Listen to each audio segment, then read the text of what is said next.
നമസ്കാരം. Media vision വാർത്തകളിലേക്ക് സ്വാഗതം. പേരാമ്പ്ര നൊച്ചാട് തോട്ടിൽ മരണപ്പെട്ട അംബിക എന്ന അനുവിന്റെ മരണം കൊലപാതകമെന്ന സൂചനയിലേക്ക്.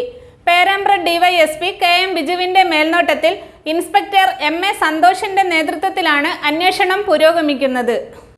കോഴിക്കോട് പേരാമ്പ്ര നൊച്ചാടിന് സമീപം തോട്ടിൽ മരിച്ച നിലയിൽ കണ്ടെത്തിയ അനുവിന്റെ മരണം കൊലപാതകം എന്ന നിഗമനത്തിൽ പോലീസ്. സ്ഥലത്തെ സിസി ക്യാമറയിൽ കാണപ്പെട്ട ചുവന്ന ബൈക്ക് കേന്ദ്രീകരിച്ചാണ് അന്വേഷണം. മൃതദേഹത്തിൽ നിന്ന് സ്വർണ്ണാഭരണം നഷ്ടപ്പെട്ടുവെന്ന് വീട്ടുകാർ നേരത്തെ പരാതിപ്പെട്ടതോടെ മോഷണ ശ്രമത്തിനിടയിൽ നടന്ന കൊലപാതകമാണോ എന്ന സംശയത്തിലാണ് അന്വേഷണം. കമ്മൽ മാത്രമാണ് ശരീരത്തിൽ നിന്ന് ലഭിച്ചത്.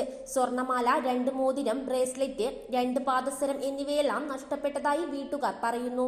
തിങ്കളാഴ്ച രാവിലെ വീട്ടിൽ നിന്നു പോയ അനുവിനെ കാണാതാവുകയും ചൊവ്വാഴ്ച ഉച്ചയോടെ അള്ളിയോറത്താഴത്തോട്ടിൽ മൃതദേഹം കണ്ടെത്തുകയുമായിരുന്നു. ശാസ്ത്രീയമായും സാഹചര്യ തെളിവുകളുടെ അടിസ്ഥാനത്തിലും പേരാമ്പ്ര ഡിവൈഎസ്പി കെ.എം. ബിജുവിന്റെ മേൽനോട്ടത്തിൽ പോലീസ് ഇൻസ്പെക്ടർ എം.എ. സന്തോഷിന്റെ നേതൃത്വത്തിലുള്ള സംഘമാണ് അന്വേഷണം നടത്തുന്നത്. News bureau, media vision.